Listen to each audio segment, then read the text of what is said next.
Welcome to this episode of Let's Chat. I'm your host, Chris Revill, coming from the Cat Cave in Warwick, Rhode Island. We've got a wonderful episode today with Rob, a music journalist. His work can be seen anywhere from local to national. Since we've talked, he actually took on another job working for Alternative Press, which is pretty fucking cool. Rob is just like, he's a legit music fan by all accounts. This is the guy who has been eating, sleeping, drinking music 24/7, writing about it. Even during the pandemic, his interviews, he's been just busting his ass. He's the reason I find so much new music. He's the reason I love his work. I find out a lot of stuff that's happening locally, a lot of the stuff that's happened nationally. I love the people he interviews, including the one time he interviewed me. So thanks for that, Rob. That was really cool. Rob was super nice and interviewed me about this podcast, and it ran in the Warwick Beacon, the Cranston Herald, and the Johnston Sunrise. And honestly, it was a big deal. Like I've been fortunate to get some press. I've gotten into the Huffington Post for this podcast, which was really cool, and Vulture and whatnot. But like, it's the local stuff that makes a huge impact. Like my numbers, whoop, right after that. So thanks for Rob for that. Follow him on all the social media, Facebook, Twitter, all that good stuff. On Facebook, Rob is just Rob. I think it's a personal page, but I'm pretty sure you can just kind of follow on Facebook nowadays. But it's just really great stuff going on there. He's pretty active on Twitter. It's just Rob Duguay. We'll post all this stuff on our show notes. And quick little bit of housekeeping. Thank you from the bottom of my heart for anyone who came out or helped promote our... I just want to do a little housekeeping. Thank you to all those who came out last night for our very first event. We hosted a watch party with the website See Alive. We had an interactive watch party of Spider-Man Into the Spider-Verse. I got to see some great friends, make some new friends. I had so much fun. The producers had fun. The team had fun. Everyone I talked to had fun. It is, I think, something we're definitely interested about. No, that is definitely something we're going to have to do again. We had so much fun. Keep an eye on the feed. So that was really exciting. We got some more big stuff coming up. You can always, check us out online on all the social media. We officially launched a Patreon, which is just patreon.com/letschatpod. So we're going to start doing more of that. We've been making our YouTube channel a little more active. We did some promotions leading up to the Spider-Verse event. You can watch some videos or listen we did one with Chuck and Brad from the Chuck and Brad podcast. Another one with Isaac from formerly of Crack. That was really fun. And then one with just me, myself, Chris Ball, and Brianna, the producers. So that was really fun too. Our next episode will be out in a couple weeks, maybe even sooner if we can get our shit together. And we're going to introduce some changes to the podcast. We're going to have a little bit of a new format. We're going to start introducing the producers more as characters into the show. Going to have some new theme music by our good friend Anthony, who plays in Folly. We're really excited. So it's really exciting. It's nice to be hopeful and optimistic about some part of your life, which is something I hope everyone can have at least a little getaway. It's necessary. Anyway, follow Rob online, follow us online, all that good stuff. Y'all get it. But I would say for Rob, the best thing you could do is follow him on Medium. That would be linking to pretty much everything. So it's medium.com/Rob Duguay. And let's get to it. Through my books, down the well, said goodbye to a few, some I didn't tell. Couldn't have seen 21,000 miles, but I got there. Smiles and style, across the royal bound fuselage. Heights down drives, bloom in the night. Through Windsor windows in Princeton woods, saw Oshkosh friends, so together we stood. I do want to ask, so it's so funny. I think we're relatively in the same age range, but and we're both from Connecticut. But yeah, from what I've learned from you about you is that we both completely missed each other in terms of music scenes. I think I was really involved in Connecticut scene, and then you were. What let me ask you, what's your time frame? So where in Connecticut are you from? I'm from Meriden. I'm from Shelton, Connecticut, Naugatuck Valley, right between Bridgeport, New Haven area, near Derby, near Seymour, near Ansonia. That's where I grew up. And yeah, I ended up in Rhode Island. A lot of it has to do with, ever since I was a kid, I've spent summers here, part of my summers here, around July 4th. My cousins own three beach houses by Scarborough Beach in Narragansett. It's one of the oldest properties on the beach. So it's been in the family for like over 100 years. And every 4th of July, we have a big cookout. So I've been coming to Rhode Island ever since I was a kid. And then when I was a senior in high school, I knew I wanted to get into radio, and I knew I wanted to get into media. Originally, my first foray in journalism was writing for my high school paper, being a sports columnist. Yeah, that's how I got into it, writing for Gail Wins at Shelton High School, being a sports columnist. And so I knew I wanted to get into like be in media. Like I knew like I wanted to be in radio and I wanted to write and I wanted to get into that field. But I also knew that but part of me was like itching to get out of Connecticut. Part of me was really itching for it. Everyone, right? So We all are. I remember like applying to Central Connecticut State University and in like New Britain, Connecticut, and getting in and being like for like a week, I was like, okay, I'll go there, you know, could be fun. And then like after that week, I was thinking, man, I would really like to get out of Connecticut. And I started looking at Rhode Island College at my high school's career center where they had all the college applications. And my dad went to Rhode Island College. I have had plenty of family that have either worked there, they still work there, they attended there. So I have a lot of family roots at the school. And so I decided to apply, and I ended up getting in, and that's how I started my life in Rhode Island. I came to Rhode Island as a student in 2005. I became a resident in 2007, and I've lived here ever since, and I love it. It's great. Well, so you didn't go to you weren't involved in the Connecticut music scene at that time? Not at all. Even before no, then? I mean, I went to Toads for a few shows. Yeah. You know, during a time when I took a semester off, you know, from college, I was back home in Connecticut. But I never really got really involved in like stuff that was going on either New Haven or Hartford or New London. Never got involved with that. I think that you said you graduated high school 05? Yep. I graduated high school 02, so like the scenes and stuff like that and stuff, music scenes change. I'm trying to think like what's in that era of like 05. Like I think I was still kind of involved in the Connecticut music scene, but the Toads. So you weren't like going to Manic. Oh, you already said, so you weren't going like Manic. I think Manic Productions was probably already pretty established by that point. Yeah, they were doing. I knew what was going on in Connecticut. I just never got into it, but I was keeping tabs. Like, Yeah. I knew about Manic because they had a use of a venue in Milford, Connecticut, called Daniel Street. I love that place. Yeah, and I went there to see Dinosaur Jr. one night, and I signed. And they had like these like little cards going around that had like the Manic Productions email and like the schedule, like what shows they were having coming up at their venue. And so I just took it and I signed up for a newsletter. I still get newsletter updates to this day. But that's all I knew about them. But that's probably the extent of me going to Connecticut shows is Daniel Street and going to Toads a few times. Like one time to see Against Me and one time to see Ted Leo. Oh, nice. I love all of those bands. I saw Man at Daniel Street.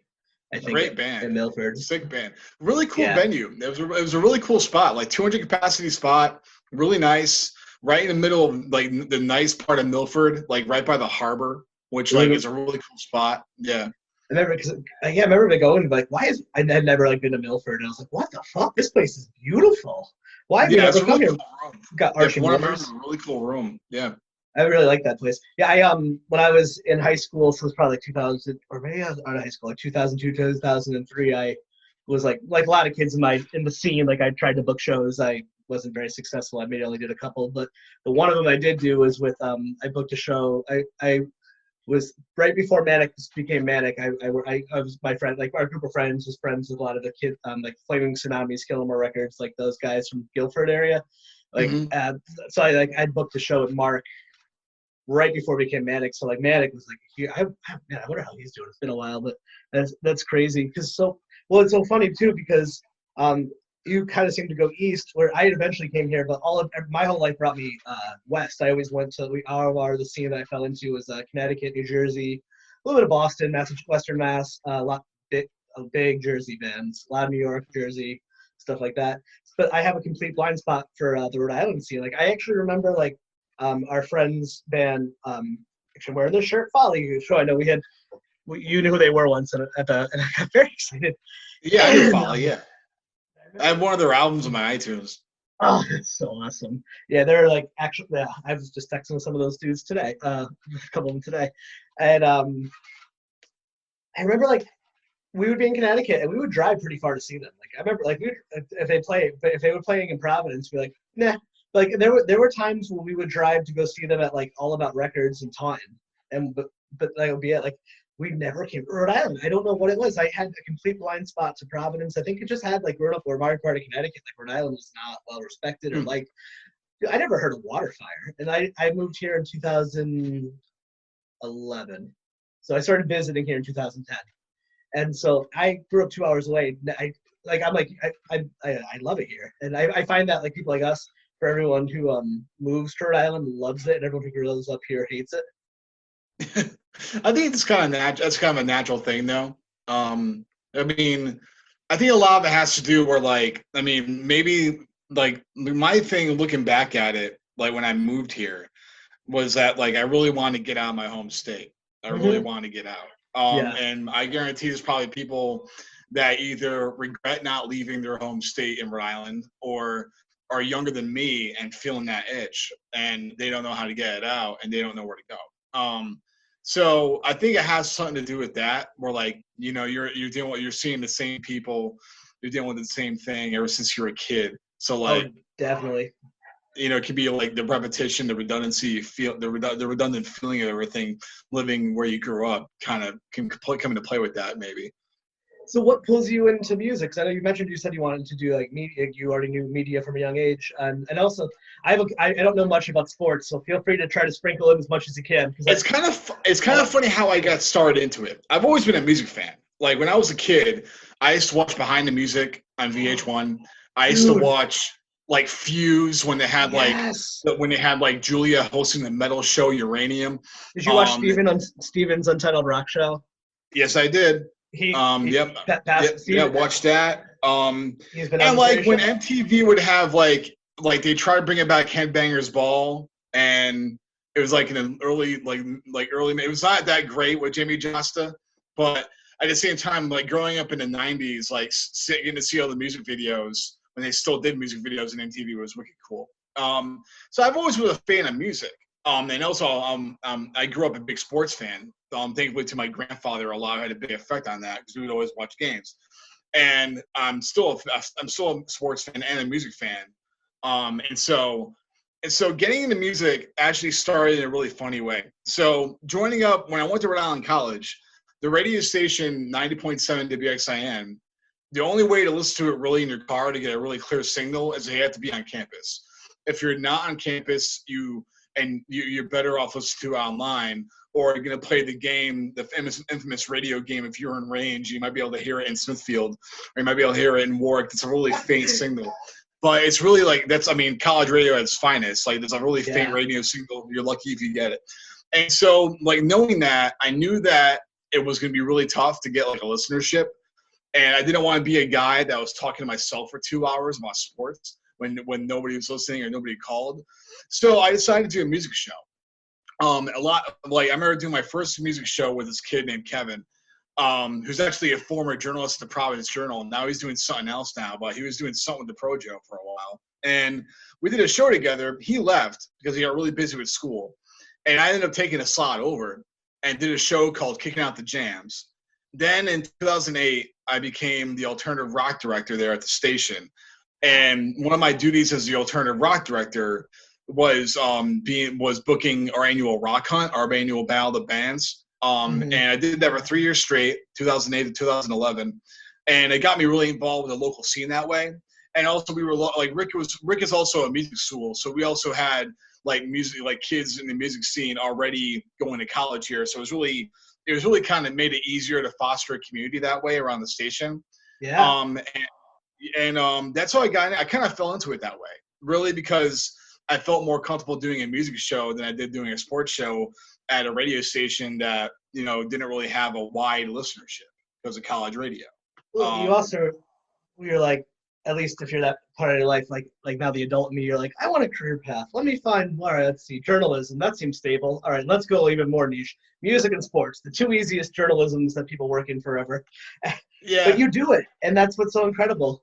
It's not as stable as you would think. I mean, No, I to don't be think it's completely stable at all. I'm honest. surprised that Yeah. I mean, well, you're a in my unicorn. opinion, like, like media especially is not the 9 to 5 unless you're going to do sales. And media sales is a wicked hard job, and I never wish that upon anybody, because anybody can do media sales. You're like pulling a rabbit out of a hat every time you talk to somebody. And it's a really tough job. And so I never wanted to do that. Thank God I never had to do that. But like, I mean, there's a reason why I write for over 10 publications, is because, like, a lot, like, freelancing is the way to go, unless you can really land at a big market or at a big publication where either you would have to move to New York City, or sometimes they'll have you work remote, even though that's kind of growing these days, remote work with the current situation. But usually it's move to a big market, giving it your best shot and see what happens. I know friends that did it and failed, but they still made out all right. And I have friends that are right now, writing for Entertainment Monthly and Entertainment Weekly, and Billboard. So it all depends how you make of it. But it's a lot of hard work. Like I've had my ups and downs in my career. I'm lucky now where my career is on an uptick, and my career is going pretty smoothly these days. And it feels good, but it wasn't always like that for me. Well, I mean, freelance fucking scares the shit out of me. Yeah, I don't understand how you people who like do it, especially like it's a job for go-getters. You have to really go out and get it. That's the only way you can be. If you have to go out and get something as a freelancer, you really have to like kind of manage yourself a little bit. You have to have some sort of discipline. You can't like take a day off. Like I never really take a day off. Even on my days off, quote unquote, I'm still looking up something to interview somebody or some information about an article. It's like kind of a habit now. But yeah, I mean, as a freelancer, to really make it as a freelancer in anything, you have to take it upon yourself to really have some sort of work ethic, No, yeah, just that self-discipline, just the, oh my God. Do you have a lot of experience of having to chase people down to pay you? I know there's a lot of nightmare stories of that. Not as bad as it used to be with me. I again like one of the reasons why I feel good about my career now is that I get paid on time. Where like I have people that actually like respond to their emails more often and are very like clear about when I should be expected to get paid, or like if I haven't gotten paid after a certain amount of time and I hit them up, they'll actually like be sensible about it rather than like being like, how dare you? Like I've had to deal with in the past with some publications. But like luckily now where I'm at, it's a lot like easier. I won't say, well, it's not easier. There's still a lot of hard work that goes into it. But when it comes to getting paid, I have more of a clear picture of when I can expect a check. No, I totally do that whole thing. It gets easier and it gets harder simultaneously as you move up the ladder. Because like I'm sure like everyone, like you think like, all right, if I just need to make X amount of dollars and everything's A-okay. But I'm a huge fan of Dak Shepard has a podcast called Armchair Expert, and like the whole like premise of it is like you're rich, you're famous, and you're not happy. Why? So like it's true. Like I do that too. I always like you pick a person or a thing, and when they get there, they're like, oh, they don't have to struggle, but wherever you are, you just. No, the struggle is always there. It's all about how you manage it. Yeah, it's all about how you manage it with experience. Absolutely. Like, I mean, we're older now. We're doing things differently that we wouldn't do in our 20s. 20s are probably certain situations that come in our way that 10 years ago we would have handled it differently, for good or for worse. But it's all comes with experience. I think when it comes to that. Yeah. No, yeah, absolutely.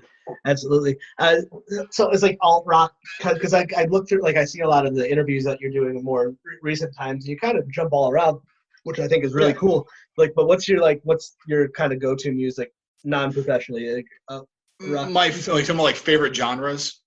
Yeah, not like I'm not in the like I'm on a journalist, but like when you're just like kicking back, like you said Against Me. Like, are you a punk kid? Did you come up in the punk world?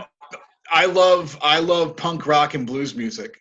Nice. Last night I was listening to a bunch of John Lee Hooker. And yeah, I've always been a fan of really good punk rock. I love the Stooges. I love like 70s Ramones and old school Talking Heads. I love Bad Religion. Against Me is awesome. I love that. Like, yeah, like, but yeah, like I'm a big jazz fan. I've really gotten into jazz for the past like 5 years. Nice. I like trip hop a lot. I love Massive Attack. What's trip hop? Like Massive Attack, it originated in Bristol, England. If you know Portishead or groups like that, it's kind of like a jazzy. It's a mix between poetry, jazz, and electronica, all wrapped up into one. Massive Attack and Portishead are like the two premier acts of that genre. There's also like Tricky, who's an artist. You actually might know Tricky from The Fifth Element. He's Borg's right hand man in The Fifth Element. But he's also a trip hop artist. And there's still like there's some acts that are like there's like newer acts that are kind of adopting that style in their own way. But I'm a big fan of that stuff. I love old school hip hop. I love like Rakim. I love Tribe Called Quest. I love Gangstar. I love Aesop Rock. I love Sage Francis. I love all that stuff. Can I guess Atmosphere?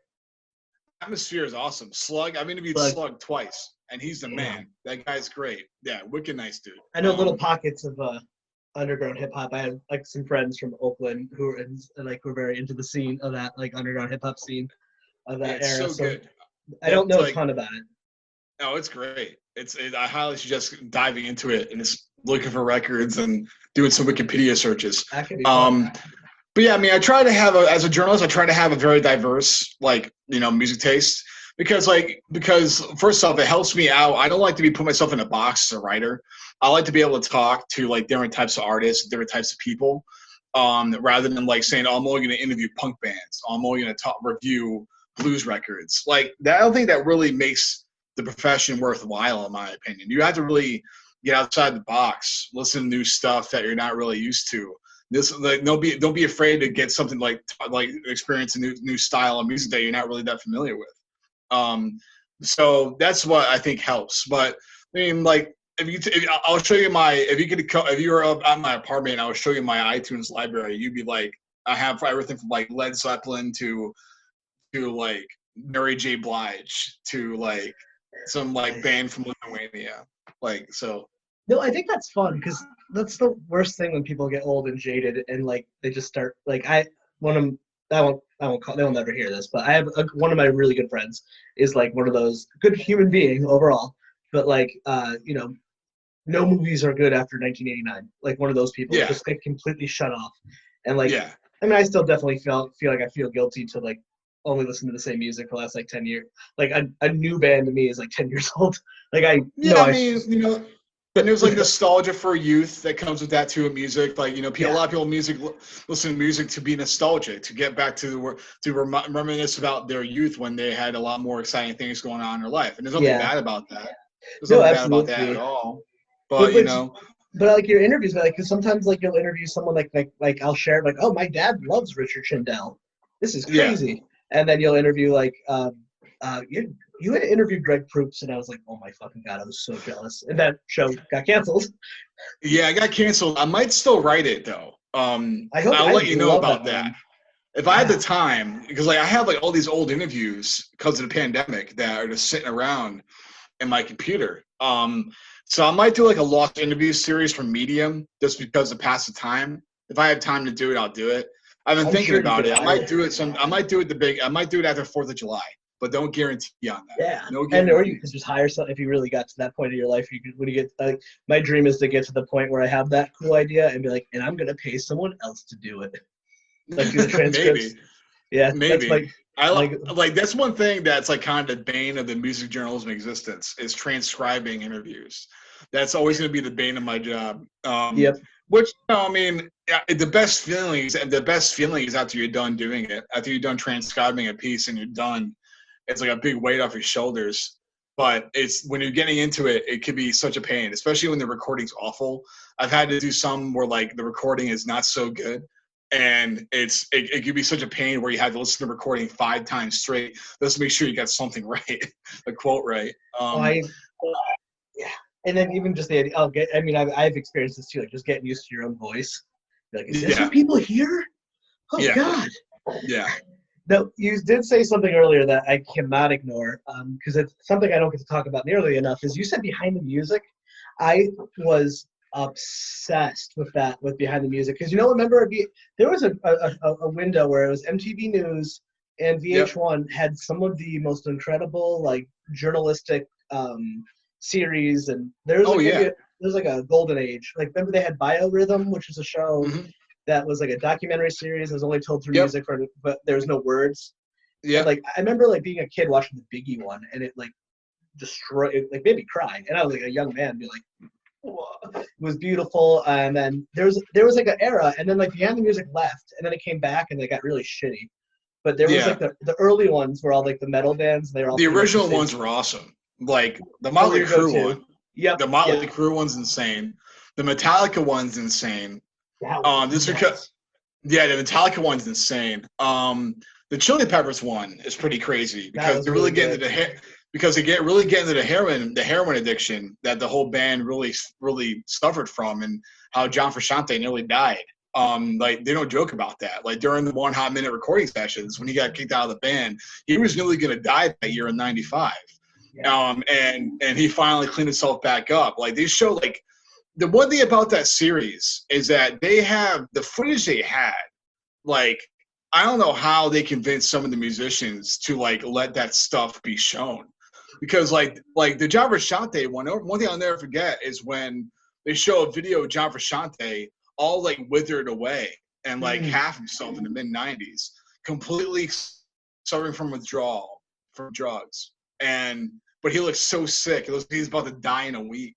And then now you see him now healthy and he's positive as hell, and he's rejoined the Red Hot Chili Peppers again, which is great. But like the content they've had, it just makes you wonder, like, man, how were they able to pass that by the musicians saying, "Hey, is it cool if we air this?" I mean, I get like trying to get like the really hard scoop, but man, some of the stuff they had was like, will stick in your head, Well, I mean, at least I can't speak for him. My guess for John Frusciante or anyone who at least who's in recovery. So I'm a drug counselor, so I work with people in recovery, and I think it's one of the most beautiful things and the gifts that people get from when they join recovery from like drugs and or alcohol is like there just becomes this like comfort and openness to like it's the reason that we talk about this in every IOP session I run. It's the reason that Richard Pryor's 1979 Live in the Sunshine Strip is the funniest thing in the world, because he's telling you the darkest parts of his soul. But he doesn't have any shame anymore because, you know what I mean? Because recovery is like a lot about like owning.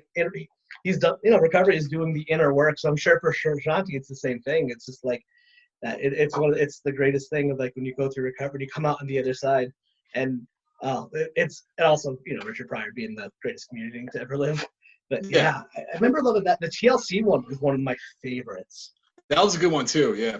And then like, when it came back, it sucked because it was like Jessica Simpson, but she had one album out, so she didn't have a story. Though hers was weird. I take that back. Hers was weird. Did you ever watch that one? That was like her dad. No, I didn't see that one. I don't know why, but there was like the scene that it came like viral for that era. There was a scene. Her dad was a creep, though. Her dad was a total creep. I remember. In that it's probably, you might have even seen this clip, but there's like a scene of him like talking about her breast when she's like 16, and it's so uncomfortable. Yeah. It's so weird. Milli Vanilli, that was a good one, obviously. Oh, yeah, I see that one. Yeah, that one's good. But yeah, same here. I was obsessed. And then VH1 had another series that they used to do this thing called, like, they had a couple. There was, like, And You Don't Stop 30 Years of Hip Hop. They had one called The Drug Years. That was really good. Yeah, the 30 Years of Hip Hop one. I remember watching that. That was really good. Even as not like I like hip hop, but I wasn't like someone who was like knew a ton of it. But it was like most of my knowledge for certain eras of music is all from those eras of like MTV and understandably MTV changed. They even had a documentary series about the history of rock, and it was all from a British BBC series that they put towards VH1. And it examines like British indie rock with the Smiths and like bands like that, but they also talk about the British invasion. They talk about 70s punk. They talk about like Nirvana in the 90s. But that was from a British series. I guarantee you can find this on YouTube. I'd like to find but look at like the history of rock, VH1 or BBC. You can find it. I guarantee they probably they put in it because there's an American version and a British version, but like the content's like identical. The lost my train of thought. My apologies. No, oh well, it's gone forever. Okay. Yeah, I would love to find that. I would really, really like to find that. Oh, that's what it was. There was VH1. Did you ever remember they used to do the special with like the 100 greatest rock bands, of all Oh yeah, time, and saw that one. Fugazi. Yep. Fugazi was on there. I remember like watching it. At, like, TSO, yeah, like you also had like TSOL on there, which is a great old school LA's punk band, yeah. still around today. MC5 was on that list. They Oh, really that's like, right. yeah, they really had like a lot of like rock bands like spanning all eras of music. And Led Zeppelin, I think they made it the number one. But yeah, I think that's fair. When I get in like certain moods, like when things are tough or whatever, I find I watch certain things like in weird habits on YouTube. And one of the things when things get overwhelming and stressful in life, I watch the Beach Boys isolated tracks of God Only Knows What. I start with that YouTube video and I just go on a rabbit hole of isolated tracks on YouTube. okay. Do you have those kind of hobbies as well as a fellow music nerd? Do you ever go watch the Bitch Fig talking about the recording of Nevermind when he just does the solo vocal stuff? Haven't done that. No, isolated tracks I've done a couple of. I listened to a few because, like, if you listen to like the one that Marvin Gaye, the one like one's of Marvin Gaye or one's of Sam Cooke, like all the old soul singers, Oh my it god! really can be mind blowing because like how like the range is. But then, but also there's also the other side of that where you can listen to David Lee Roth from Van Halen and like doing Running with the Devil, and it'll make you laugh all day because you realize how much of a freaking drugged out maniac he was back in the 80s. Smash Mouth, that's a funny one because he's like not a good singer. Like you could really tell he's not a good singer. Yeah, no, yeah, I would never have listened to that one, but I can only imagine how bad it is. Hey now. Yeah. I have to ask your stance. Now, this might get you into some trouble within in the culture, but what's your stance on new metal? New metal? Well, I think do you count Incubus and Deftones as new metal? Yeah. Okay, then that's probably. And there's a few other bands like from that. Like, do you count Rage Against the Machine to be new metal? Well, I don't know. That's a tough one. They started before that craze happened too, but I don't know how they feel. Like, I don't know how they feel about influencing Limp Bizkit. Yeah. I've always wondered how they felt about that.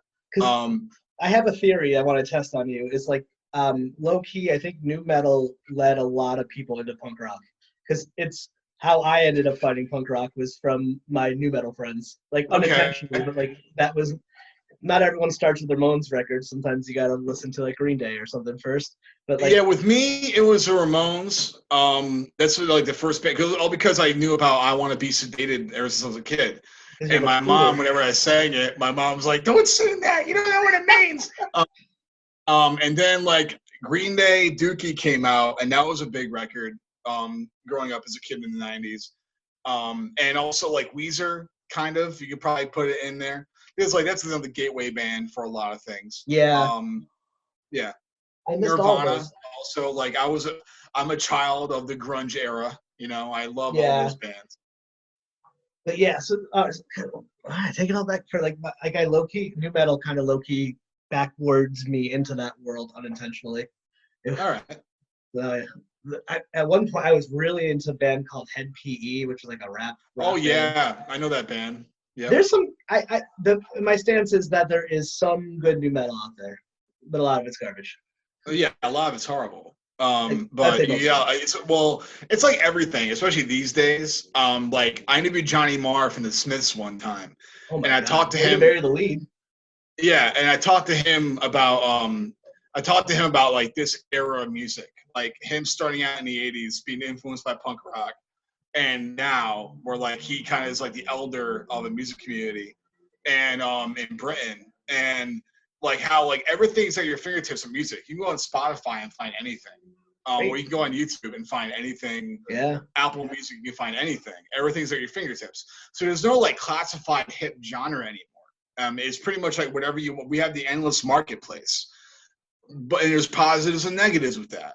Positives are that if you're an up-and-coming band, you don't need a label to put out your music with. You don't need a publicist. You don't need all the stuff that you used to have in the music industry.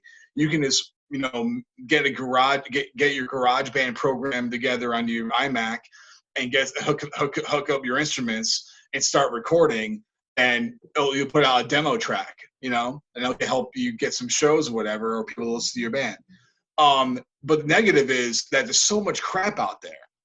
That there's so much crap And and if you have the money, you can promote your crap on Facebook and whatever. They don't care. They're getting the money. So like whatever ad. I'm really seeing one ad for this guy from Florida, of course, from Florida.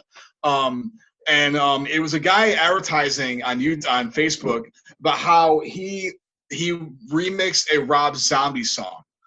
And it was like this huge ad. It was like I was up for like 6 months, and I saw this ad for 6 months straight, and I was saying like, who the hell is gonna click on that and give a crap about this guy's remix, and why did he spend all this money on that?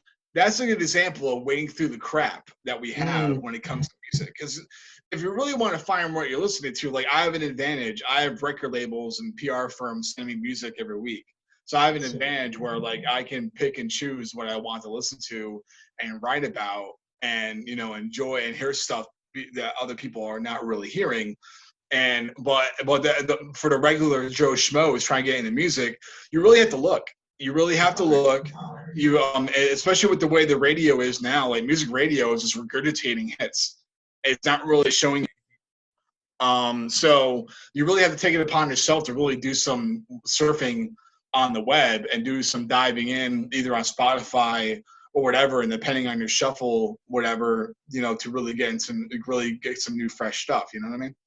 Yeah. One thing we started, one of my producer buddies, Chris, there's me and Chris Ball. We started doing this thing for like when we have musicians on. Actually, we'll probably do the same for you. We make a playlist on I'm a huge Spotify playlist fan. And all right. So like if we have like a musician on, and because the same thing, you're right, because you really do need to find like a person or a niche, because you can't just go into Spotify and be like trumpets and like listen to trumpet music anymore. No. But back to what you're saying about that guy who put all that money to that Facebook ad, which is hilarious. The music industry has always been something I've always been perplexed by, especially as we got to watch as it crumbled in front of us and then kind of rebuilt. But like I remember even going to like the Webster in Hartford and being at like these concerts, and like it would be this huge radio promoted thing and like all this stuff and all these bands, and then you get there and there's like 3 people. Like, yeah.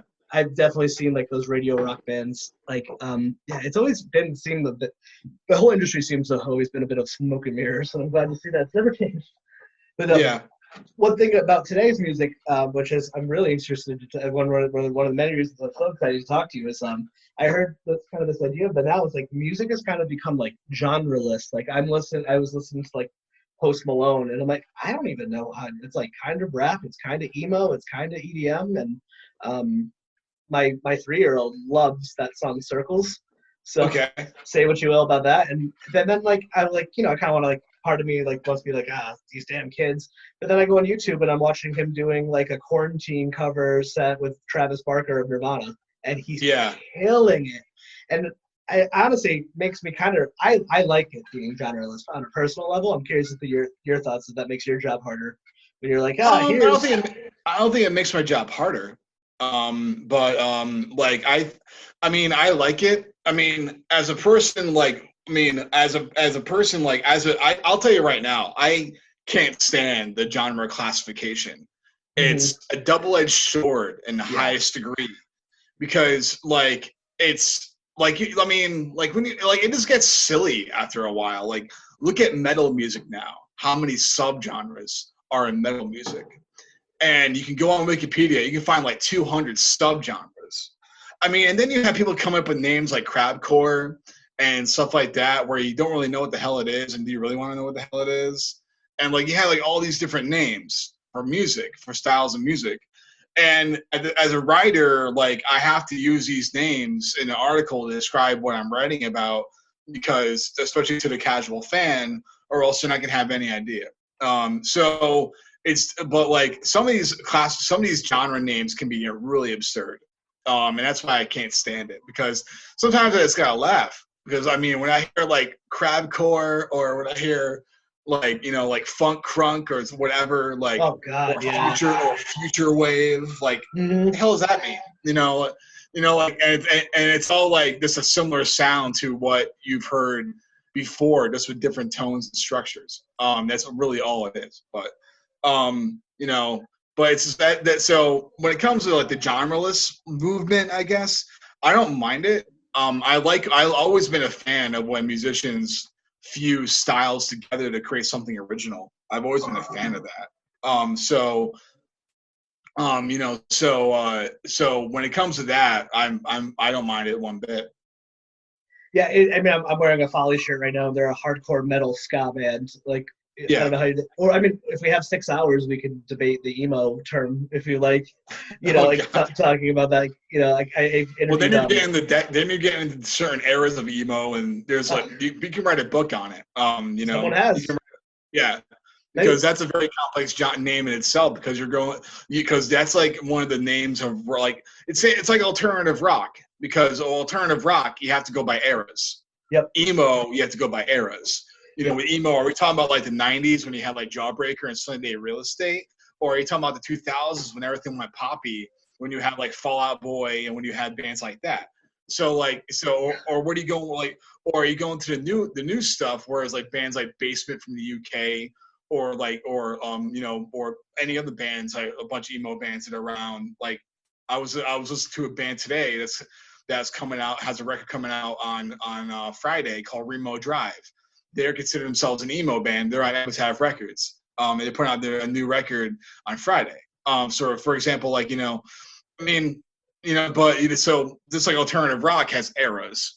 Alternative rock started because of college radio in the '80s, and then you had Nirvana really blow it up, and then you have also bands like Sonic Youth that are in that genre, and now you have a lot of alternative rock bands using electronics, where they become more of a new wave influence and more of a post-punk influence, but they're still considered to be alternative rock.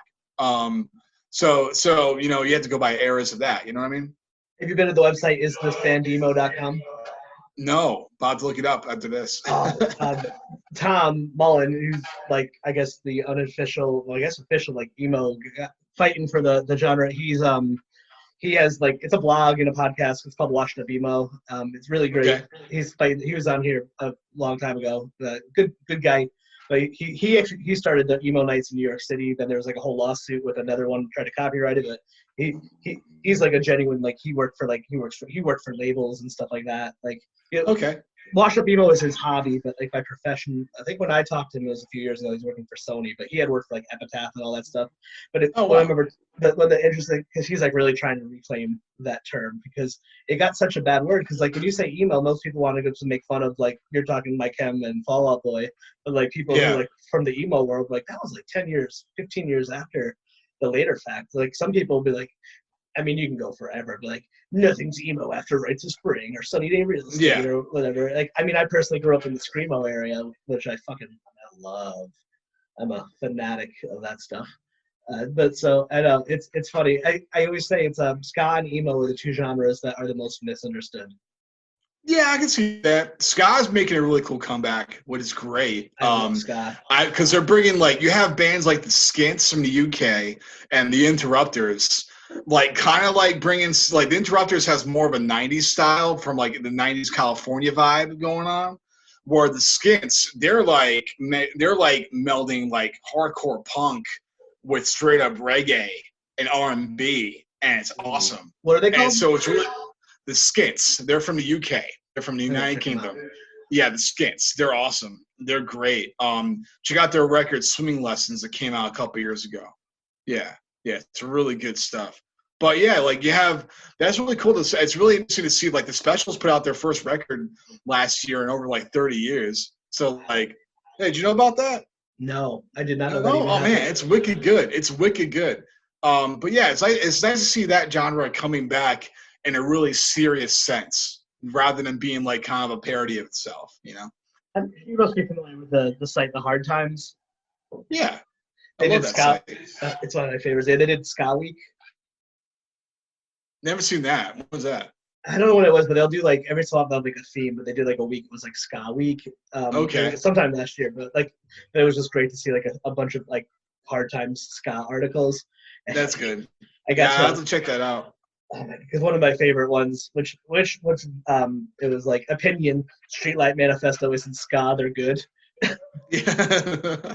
which I got to read that headline to Pete from Streetlight to be like, just to bring everything full circle. I was like, yeah. That's good. That's good. Streetlight Manifesto being like definitely one of my favorite bands. Definitely. Oh, awesome band. I've got to see them like 3 times. I love them. I think they're one of the few bands, like there's a few bands or TV shows that are just artists, I guess you call it, like musicians. Like so many different types of people love Streetlight Manifesto. People who've never heard ska, people who love metal, people like they're like one of those bands they pull from everywhere. Like they make no sense. Yeah, the one thing I love about them is how rhythmically tight they are. Every song has so much going on, and it's such a succinct structure that like everything's like really rapid, but at the same time it gets right to the point. And sometimes there's a lot of energy in their music, which I love. Oh yeah, and then because I talked to Pete, the bassist, which it kind of blew my mind. He like wasn't a ska kid. He wasn't a scene kid. He was a jazz guy. Kind of. Yeah. But then that kind of made sense to me. I was like a lot of the band, they weren't like ska scene kids. They were just musicians. Yeah. Like I was like, oh, that makes sense. You like I've heard like Dave McWayne talk a lot, like in interviews from Big D is another band I love, and it was just like we just play music. This is the label, like which I get that. And then as you get older, you kind of see the fucking fireworks, the true believers, if you will. Yeah. Oh, that's so funny. So what man? What publications do you write for at this point? Like, I mean, a billion? Well, not a billion. I'll say the major ones I'm writing for right now are the Providence Journal. I actually have an article coming out this Sunday about it's like my farewell swan song article to the summer music festival season. I never was this year because it's kind of a downer. But I figured I would get it justice. I'll send you a link when it's up. It'll be in the paper on Sunday. I write for Dig Boston. I'm writing for them a lot lately. I've been I actually have an interview that I did with Tim Carmen. It's on the website today. He's a drummer in 2 bands, GA20, which is a really great blues trio, and his own band is a jazz funk band called Tim Carmen and the Street 45s. And the Street 45s recorded an album called Live at State Park at a really cool spot in Cambridge, Massachusetts. And the live show they did the recording at was right before the pandemic hit. And it came out last month. So we talked about that in our interview. But yeah, they've been great. Dig Boston, they're great to write for. Shout out to Chris Ferrone, great people. I'm writing for them. New Noise Magazine is the national publication I write for. I just interviewed this guy Jason Williamson from a band called Sleaford Mods. They're like this minimalist post-punk duo. They're, in my opinion, probably the most important band in the United Kingdom because they talk about working class struggle and they talk about how crappy politics are in the United Kingdom. But they talk about they write songs about trying to get a job. You know how tough it is to get a job in the UK, like stuff like that. Really working class. Like struggle music that a lot of people can relate to. But I also write for The Independent every week, which is a paper based in South County, Rhode Island. I write for the Warwick Beacon, where you live in Warwick. They're owned by Beacon Communications, which also owns the Cranston Herald and the Johnson Sunrise. And I write for them weekly. And all my work gets syndicated. My work for the Beacon gets syndicated between those 3 papers: the Sunrise, the Herald, and the Warwick Beacon. I've been writing for like the Newport Daily News. I've also written for like the Worcester Telegram and Gazette, but ever since like the pandemic kind of like really set in March, I haven't written for them that much, but I'm pretty sure when live music starts up again, I'll be writing for them again. So that's it. I know it's kind of a partial list. I got some more I know I write for. Do you still write for the Aquarium? No, I stopped with them. Yeah, I stopped with them at the beginning of the year. Yeah, that's awesome. It's funny because like in theory, we were just gonna do this in person because that's usually how it goes. But like, you're someone I was like, oh, you're like a person, like a journalist I would just want to talk to, and then you happen to live here, and it's just funny how it all worked out. Like, oh, back to Zoom, which it's fine. It's just in person's always just so much more fun because I've talked to so many people. It's a situation, social distancing. It's just so funny, but like, because like I have like a level when I'm with guests, like if I'm like, all right, well, for like whatever reason, like I'm always, if it's in person, I will like jump through hoops. Like, well, I don't have to have much to promote. Just I want to talk to them. And I was like, oh, Rob's one of those few people who's like they're local, and I would talk to them if they lived in California because like you like collect the same shit. So let me just. I just want to check the time. So one of the things I wanted to ask you about, I was noticing on like, I noticed how we kind of have the similarities. Like, the whole time from the second I met you, the first time I met at the What's Your Writers Club, I got that feeling like I feel like I know you from somewhere. I don't know. I'm guessing we don't, because I've looked at our Facebooks. We don't have any mutual friends. Like, do you ever get that sense? Like, I feel like I know you from somewhere, and we're from. Yeah, I mean, in Rhode Island you'll get that. Yeah. In Rhode Island you'll definitely get that. I could definitely see that. But like one of the other things I saw, I was like, oh, and then I saw you're in Connecticut. I'm like, oh man, we both like last name, but probably got a lot in common. But then like I've been noticing your posts and stuff. So we both have had like a lot of loss in our life. I know you were talking about it on Facebook or something, which is really, I thought was really awesome of you. And one thing I noticed was like, so the short version for me is like I grew up with a heart condition, and then I went to like these summer camps for kids with heart conditions, and we lost a lot of my friends growing up with stuff you don't think is weird until you get older about like loss and stuff. But maybe from just being male, the biggest connection I had with all of those friends and all the friends I had was like music was always my way into like everything. Like if I need to be happy, I need to be sad. I'm going like when my grandmother passed away last year. I like remember like I made a playlist to like listen to at night in the hotel room. Like music, I find it so much more to me because of like the processing and what it can do for me. Like I mean, the night after I couldn't sleep after my grandma's funeral. I remember like sleeping in a hotel with my wife and our daughter who's like in a pack. It's a great healer. Yeah, it really is. And for some reason, I got hooked on Bruce Springsteen, Atlantic City, and then awesome. not the National. I forgot. There's another band does a cover of it with horns. Are you talking about Hold Steady? Yes, thank you. I confused those two. And so I'm wondering too, like this is stuff I've learned from like as I gotten older and quite a therapy person. Have you found that there's like that has that aspect of you too? Like there's just certain records that like remind me of like my dad. Oh yeah. And like that holds so much in my heart of it is like the connection. Like my dad before he passed away when I was 14, he gave me pretty much a bunch of his vinyl records. And he was a big fan of Boston, and that debut record, as a lot of people know, the band like, Boston. Yeah, and their debut self-titled record is like one of the greatest classic rock records ever. And whenever I hear a song off that record, I think of my dad, like music definitely has that power to heal, especially with your emotions. Like my mom, she passed away in 2007, and one record that'll always will make me think of her is Deja Vu, Crosby, Stills, Nash & Young.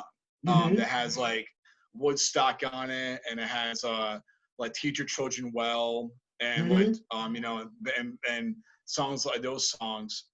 And so like definitely I definitely have that relationship too with few records like that.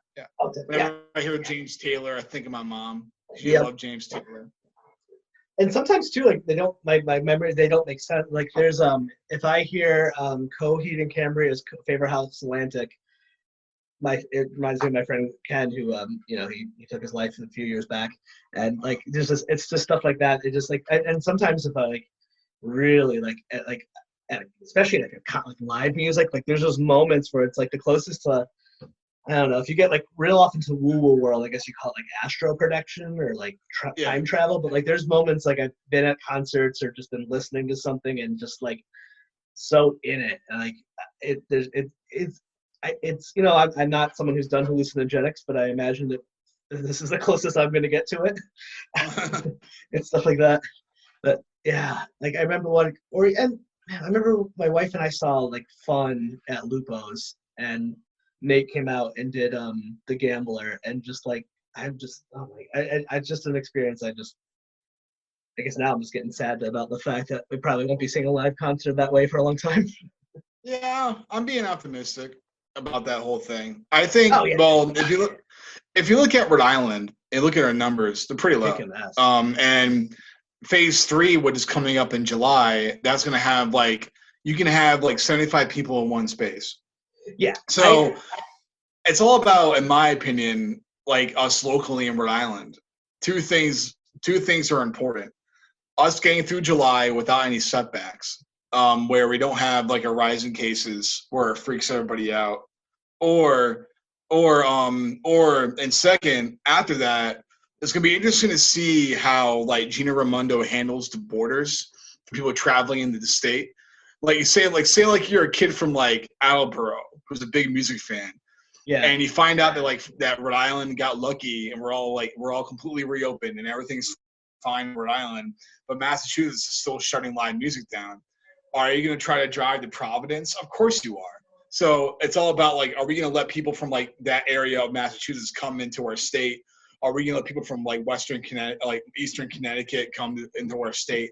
So it's going to be interesting to see how they deal with that as well. But I think by the end of the year, we'll, at least in Rhode Island, we'll have live music coming back. Maybe not in the big venues, but definitely in the smaller venues. Yeah, no, I think you're right. And especially, I mean, we're talking about musicians. We're talking about artists. We're talking about the most fucking scrappy motherfuckers in the world. Like, oh, yeah. Like, I grew up the majority of my life never going to a concert in a physical venue. Everything I grew up to was like Knights of Columbus, basements, parking lots.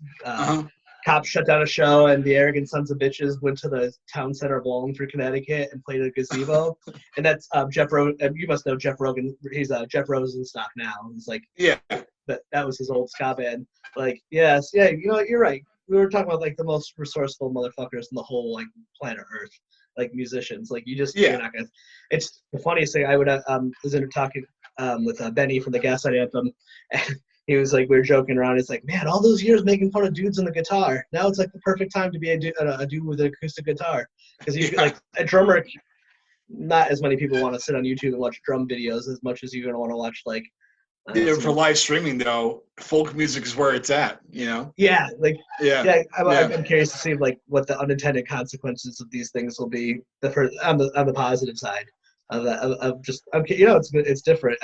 My theory is now, like, you know, when we were kids, like if you look at my first cell phone to like the iPhone 11 I have now, completely different. So I'm thinking, I'm wondering if like video calls like this, we're gonna look back, we're like, look how primitive that Zoom call was. Yeah, especially probably video quality. I mean, I think for live streaming, I think that there's a future for it. I think from what I've talked to a lot of musicians, because I've been covering live streaming ever since it became a thing this year. I've covered it a lot in my articles. The majority of musicians have said they've either like saying, no, we were talking about doing this for the past couple of years, we never got around to doing it. Other musicians like, man, I wish I thought about doing this sooner. And then there's a bunch of other musicians who are like, yeah, I kind of want to keep on doing this even when I start going on tour, because like then you can do like different things where like, oh hey, it's a musician's day off on a Monday. Mm-hmm. Why not do a paid Zoom call or something where you can pay for a little cheap ticket to go see a video of them playing in their tour bus. Something like that, you know. I think there is a future for it, especially with the musicians being down to do it from the majority of ones I've talked to. Oh, absolutely. Yeah, I just got this opportunity. I'm going to be doing some hosting stuff at this site called See You Live, and they, I'll say it's really cool. Like they're like, I went to like an event they had done. And there was like I watched Galaxy Quest with myself and like a couple hundred other people. Like I watched Galaxy Quest with Griffin Newman and Paul Scheer, like did a showing, and then like it was interesting. So like they had the movie playing, then you had them, and then they had like breaks, and they can pull people on. Like it gave me like there's a lot of I had done like I got to do a demo and like talk to the CEO for a while, and like to learn about like the people who think about this stuff more than I do outside of like a passe fan. Like there's a whole world of streaming that isn't being utilized, and largely because the powers that be, like, who are in charge. But I guess I'm curious to see what's gonna happen. Like, you just out of the blue, do you happen to watch The Mandalorian? I haven't seen it yet. Oh, I'm thinking. I heard it's awesome. I just haven't seen it. I don't have Disney Plus. So I'm probably gonna watch it through a friend or something sooner or later. I'm horrible with like movies and like new shows, because like like for example, like the past like the one show in the past like 5 years that had me really hooked was Mr. Robot, and that was only 4 seasons long. So like other than that, I have been really slacking when it comes to new movies and new TV shows. Well, it makes sense if you're freelance. You probably can't just sit on your couch and feel comfortable knowing like I could be working. Yeah, pretty much. I mean, I do have free time, but I do other things in my free time. Yeah. I'll play video games like I did before we talked. Like that Elf episode of Mr. Robot still fucks with me. Oh yeah, it's crazy. Oh my Such God. a good show. I missed that show. Such a great show. Interesting how it ended, but I actually don't think I saw the last season. I was just thinking that. The last season's nuts, dude. Last season's freaking nuts. It's so intense. I've been really having a hard time watching new stuff. I've been kind of in the same rut, watching the same stuff, or I feel like I'm watching less TV now because I've been putting my effort into more projects instead, like trying to focus on more other things. But yeah, oh man, I'm trying to think. Is there anything that we missed that I know you have a whole sports background. This is your show, buddy. This is your show. I'm not the sports person for this. I know like your Facebook is all good. Yeah, I'm more of like I know more about the music than anything. But it's so cool. I love to see, especially at the beginning of this happening. I thought, I was like, man, what do people like you who write about live music are gonna do? And it was cool to see someone like you like verbalize your struggles with our I don't know what you call it anymore, like community, because it's not like we're a podcast community. There's a radio like a media community, I guess. I think it's a creatives community. You know, like it's something. That's one thing that is really great about Rhode Island is that we have a lot of creative people here that that do really cool stuff. Either it's visual art, music, podcasting, or they're writers, or they do poetry. I think it's a really great community we have here for that. It's like a dream. You kind of forget how spoiled you are by it. And thank you. I'm sure I wanted to say this to the beginning. And thank you for anyone listening. Rob is the person. If anyone happened to see the write up about me and the Let's Chat in the Warwick Beacon. That was me. Sometimes and that was in a Warwick Beacon. Yeah. Yeah, that was by you. Hey, thank you. But like, so not only do we have, it's important that you need like the creative community, but you need like that supports. I don't want to say supports that the surrounding support industry to have like a media person. Like, it's something's definitely it's bothered me for a while. Like, there's not enough publications like writing about podcasting as a whole on a national or local level, and I've always been like, how do you do that? So it's nice to see it happen. And do you happen to know Elise from Providence Media or Providence Monthly, Elise Major? No, I do not. Unfortunately, I don't know. The only people I know at Providence Monthly is Adam Hogue, who's a music writer. Oh, and I don't know him. My friend Brett was her first ever editor. But no way. I just did an interview with her the other night. I don't know if you look at her, she's older. So she's like a secret hardcore kid. And that's how her and I became friends, like online. And she was like, and she grew up in Providence, and she was telling me about she was telling these stories about like seeing all like she had this. It was just kind of blew my mind because like she's like an adult and works for the Monthly or whatever, and like has kids, and then she's very crafty. And just to hear her talking about like I don't know, I can't remember the bands at the top of my head. It was all from like the 80s. So I'm such a sucker for that, like secret hardcore kids who are like, what? And you always find like random celebrities or like Zach De La Rocha was like a hardcore kid. Well, he's pretty famous. He was an Inside Out. He had a band called Inside Out before Rage started. Oh, there's the guy on Master Chef Junior, I think. I don't know his name. But every so often you'll find like there's a celebrity who's like a secret hardcore kid, and I get super excited. I know like it's not hardcore music, but like okay, you know Alton Brown? Yes. So like, did you know that he was involved in like in the making of one of REM's videos? No. I think this is the one I love, or something like that, or like Losing My Religion. One of their bigger music videos he was involved with while he was going to school in Atlanta. Yeah. Oh my God. Crazy stuff, right? That's so nuts. Like. Yeah. Oh my God. Like I'm trying to think who. Oh, Fred Armisen. Like he's like, I know he's like one of ours. Like we can claim him. Oh yeah. Yeah, my baby cousin, or not a baby now, but my cousin is in an episode of Portlandia. Oh yeah. Yeah, that's cool. My cousin, my cousin's mom, my cousin, it's my cousin Sarah's son. So my cousin Sarah, when I was growing up, she was in a band called Unwound. Oh, you're probably one of the few people who would actually know who that is. Yeah. I know She was the that. drummer for Unwound, and now Okay. so she would tour like Slater Kinney, but like I was too young, but she was the one who got me into ska. So, but that Very was like, cool.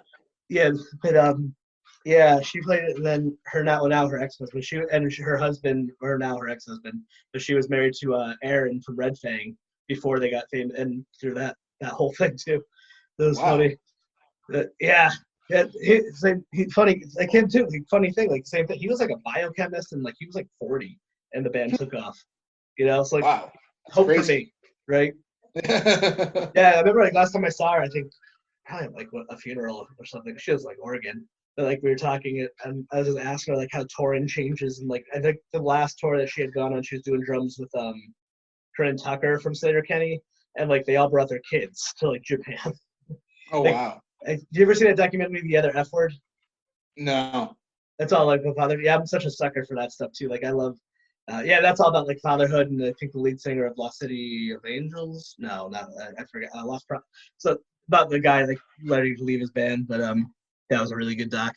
That was all. I just wanted to tell you some docs that I liked. Okay. Well, you know, I feel like if we're in that same like behind the music, like if I could find behind the music right now, I'd watch the shit out of it, or like True Life, or like that era of MTV Yeah. News. Really good stuff. I want you when we hang up. I think our goal is like let's make a contest. Who can interview Kurt Loder first? And John Norris. Who can we get? And Tabitha. Let's see who we can get. Or oh no, Jesse from I Want to Be a VJ. Yeah. Or Gideon Yago. Oh, I liked him. Or Matt Pinfield. He was my guy. Yeah. Yeah. He has a Facebook page. I know that. Yeah, he just showed Matt up on like my Pinfield. people you may know. He's on page. Sirius. He does like a show on Sirius XM. Yeah, because through the like as I'm sure you know too, like if through like podcasts you meet like people who like through like 10 degrees, like Facebook gets weird algorithms. Like for right now, like a lot of people from Less Than Jake are showing up on my Facebook people you may know. Oh, that's funny. Which is cool. It's like, oh, you have one mutual friend, and like, and that friend isn't even someone I really know. But yeah, he for some reason Matt Pinfield popped on there the other day because we were both friends with Steven Smith from Steven's Untitled Rock Show, and I was like, oh god, I have like a personal rule like with booking, I don't go through people's personal pages. I just think that's not cool. But yeah. You know, there's levels of that like stuff. Like you want to be respectful, but I know we said we're wrapping this up. So Rob, thank you again, for writing about podcasting and me specifically and our wonderful team, which it made a huge difference too for me. But you know, you do damn good work about and Chris. on the Appreciate right side it. of things of politically speaking, which I also appreciate. Thanks, Chris. Appreciate it. Yeah, it's great. It's so can't think it's wonderful. So where can people find you online and all of your work? Well, I'm on Facebook, Rob Duguay, last name Duguay. Just do the @Rob Duguay when you do the search bar, and you'll find me. Same thing with Twitter. I have an Instagram account, but I haven't used it. It's kind of funny, Chris. I have like over 900 followers on Instagram, and I haven't made a post yet. Part of me wants like to wait till I get 1,000, but I'm on Instagram and it's not posting anything. I might do that next year when live music comes back. I was out there like, they're great. Yeah, yeah. But Twitter and Facebook. That's where you can find all my stuff. And LinkedIn, if you're on LinkedIn as well, I'm on there. We all are. Like my whole portfolio is on LinkedIn. Yeah, like 95% of my work's on there. Oh, that's smart. Yeah, we're all on LinkedIn. We're like, why are we here? Does anyone use this? But you gotta have it. No, I mean, I made some connections. I made some things, you know, like it's also when you're like some publications will ask for your LinkedIn profile. So that's good to know. Yeah, that is. I'm starting to learn the ropes around this stuff, so that's good to know. All right, yeah, start investing more in my LinkedIn. All right, thanks so much.